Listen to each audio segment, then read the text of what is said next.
Jemaat yang dikasihi Tuhan, di dalam ibadah hari Minggu 4 Agustus 2024 di Pepandan Kismantoro ini, kita juga sudah menyiapkan diri bersama nanti akan menerima dan merayakan perjamuan kudus. Tadi dalam Injil Yohanes 6 ayat 35, sabda Yesus, "Akulah roti hidup. Barang siapa datang padaku, ia tidak akan lapar lagi, dan barang siapa percaya kepadaku, ia tidak akan haus lagi." Jemaat, saya ingin bertanya, kapan saudara terakhir melakukan puasa, tidak makan, tidak minum? Kalau tidak makan, tubuh kita normalnya karena kita punya lemak, dan lemak itu akan dimakan ketika memang tidak ada makanan di lambung. Kemudian kita juga punya daging itu unsurnya protein, dan protein itu juga dimakan. Jadi kalau makan itu menghasilkan kalor, tenaga, akan tetapi kita sebenarnya juga punya cadangan.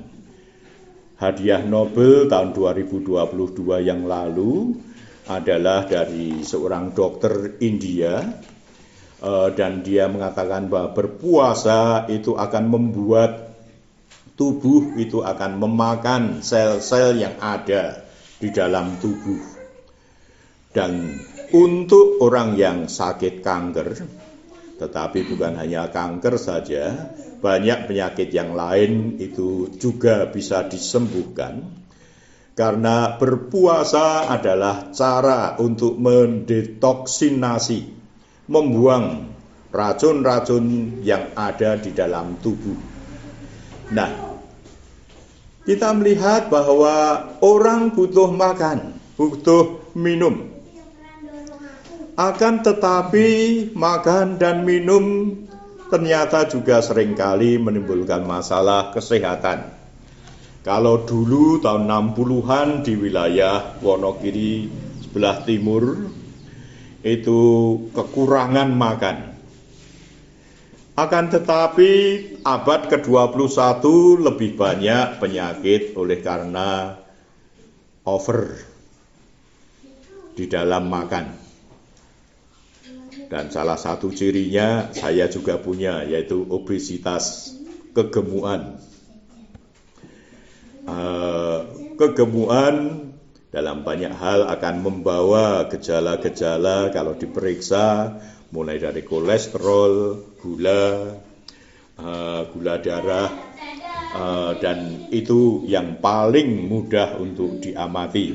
Syukur bahwa dua-duanya saya tidak punya kelebihan, sekalipun tubuh saya memang punya kelebihan. Saudara-saudara, kita melihat meskipun menjaga pola makan dan minum yang sehat membuat tubuh kita selalu dalam keadaan sehat, kuat, dan tidak berhalangan dalam keseharian kita. Tetapi hidup kita bukanlah hanya untuk kebutuhan yang sifatnya lahiriah, yaitu makan dan minum. Tetapi kita juga punya kebutuhan selain lahir, batin. Selain jasmani, rohani. Selain kebutuhan diri kita, ada juga kebutuhan sosial. Di tengah-tengah keluarga, di tengah-tengah lingkungan, masyarakat, dan kehidupan bersama dengan sesama. Dan juga harus dibedakan antara kebutuhan dan keinginan. Kalau kebutuhan memang harus dipenuhi, dicukupi, dan kalau kekurangan maka akan ada gangguan. Akan tetapi sebaliknya keinginan itu harus disadari untuk bisa dikendalikan. Bahkan dalam banyak perkara, keinginan itu harus dilawan, ditaklukkan, harus dipilih dan dipilah mana keinginan yang baik, dan itu adalah mengerjakan pekerjaan dan kehendak Allah. Itulah makananku. Demikian sabda Yesus. Dan mana keinginan yang bahkan akan menjerumuskan di dalam aneka ragam persoalan. Dan di dalam bacaan kita hari ini, dua bacaan Mazmur 51 sebagai mazmur tanggapan menanggapi bacaan pertama 2 Samuel 11 dan 12. Daud memberikan contoh sebenarnya sebagai raja secara jasmani, secara lahir, apa yang kurang? Semua tercukupi. Akan tetapi ketika diceritakan berdiri di atap istana, bangunan yang tinggi, kok melihat istri dari Uria, salah satu prajuritnya itu, dan kemudian Daud mengingininya, menyuruh supaya Uria ditempatkan di front paling depan agar terbunuh, karena Daud sudah terlanjur menghamilinya. Kita melihat bagaimana kisah perselingkuhan mengakibatkan pembunuhan, mengakibatkan mengambil istri orang lain, dan Daud bisa melakukannya, dan orang lain yang melihat mungkin juga tidak akan berani memperkarakannya. Tapi Nabi Nathan mengingatkan, ini ada orang kaya punya banyak kambing, domba, sapi, tetapi ketika ada tamu ingin menjamu, kok malah mengambil domba yang dipelihara oleh tetangganya yang miskin, milik satu-satunya, untuk dijamu. Daud marah. Daud tahu apa itu rasa keadilan. Daud tahu hukum, Daud tahu kebenaran. Akan tetapi keinginannya untuk memiliki Batseba membutakan terhadap semua hal yang baik yang menjadi keyakinannya. Seketika Daud mengaku dosa. Tidak pakai alasan pembenaran, pembelaan diri. Dan pertobatan ini yang menyelamatkan Daud dari kematian. Pertobatan ini yang membuat Daud diluputkan dari penghukuman. Sekalipun kita juga melihat ada konsekuensi-konsekuensi, dan itu menimbulkan kesusahan. Sama juga kalau kita bisa menyebutnya sebagai penghukuman, di mana Daud melihat anak yang dilahirkan dari Batseba itu kemudian sakit dan meninggal.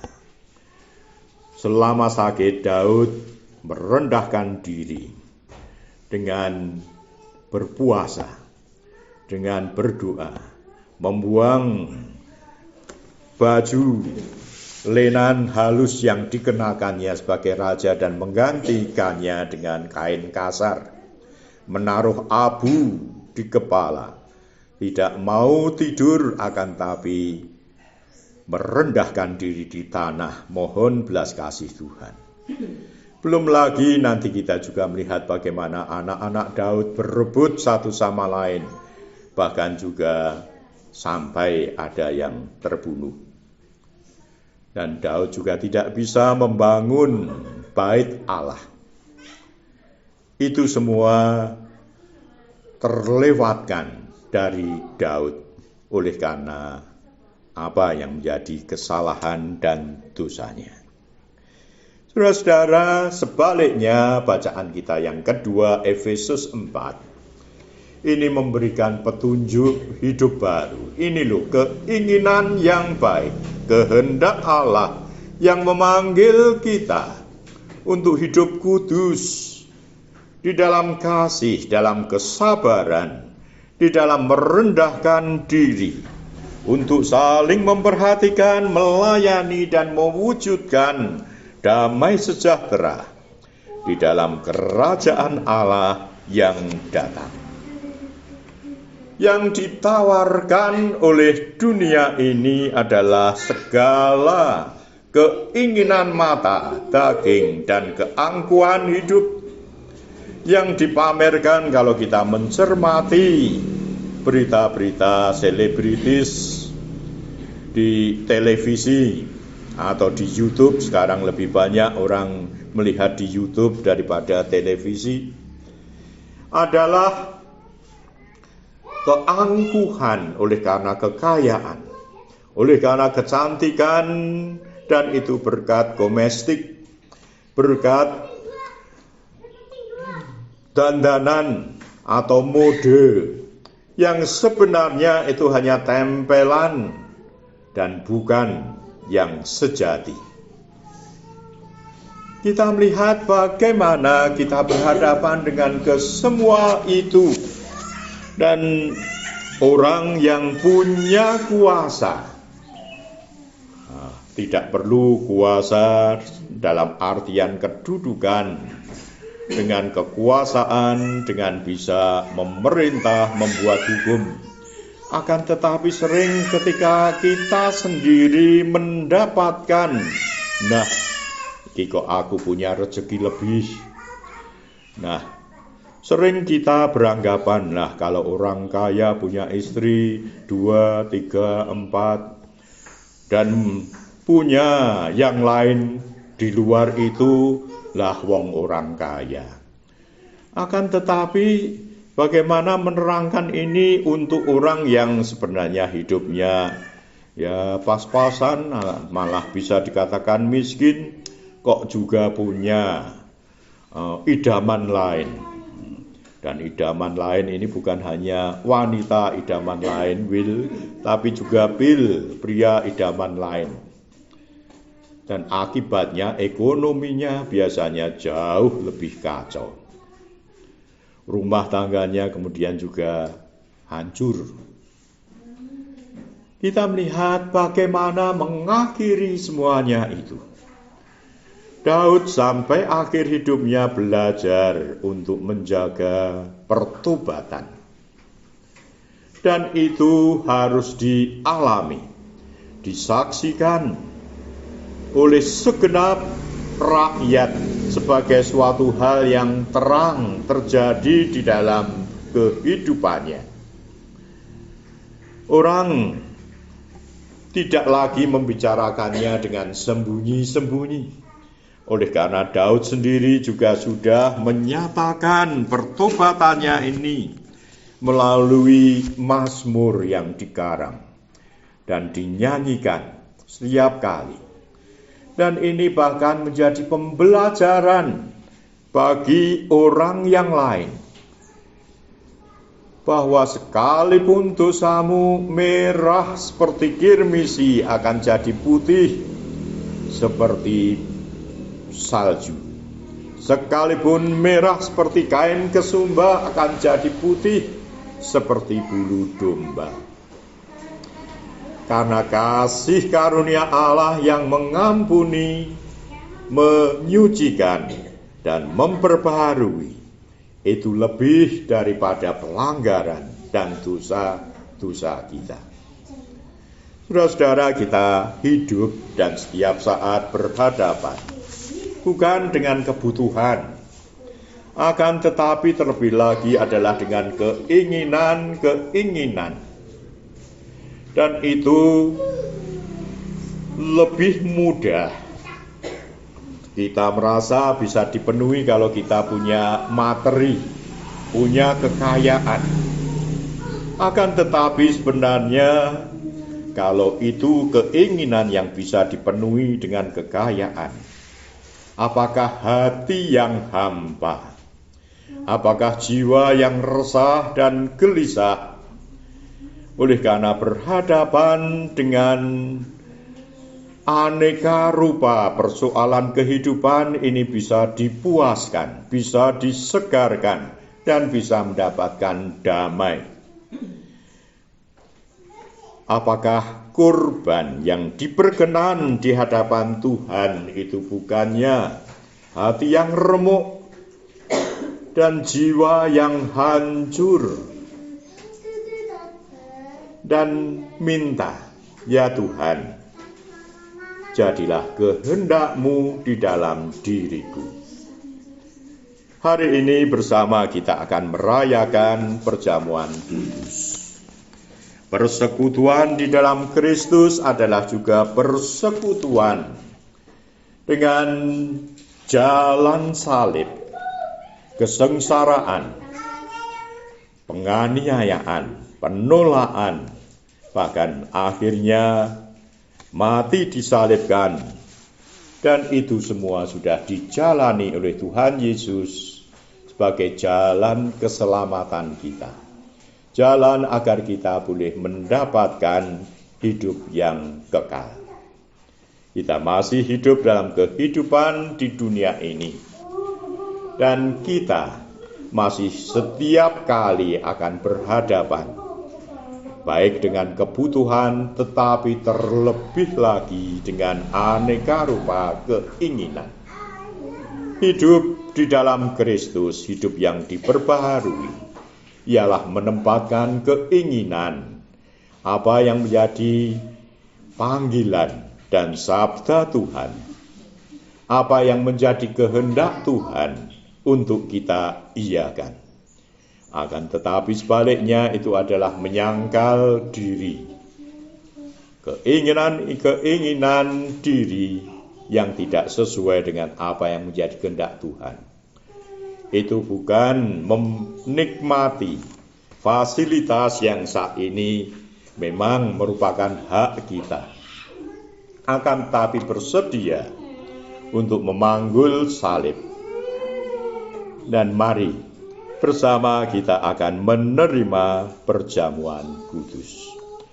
Kiranya pertobatan yang sudah kita nyatakan di dalam persiapan perjamuan saat pendadaran, kiranya kerendahan diri untuk mengaku dan mohon kasih karunia Tuhan boleh menjadi jalan kasih karunia Tuhan itu dilimpahkan di dalam kita menerima dan merayakan perjamuan. Amin. Waktu teduh untuk kita semua.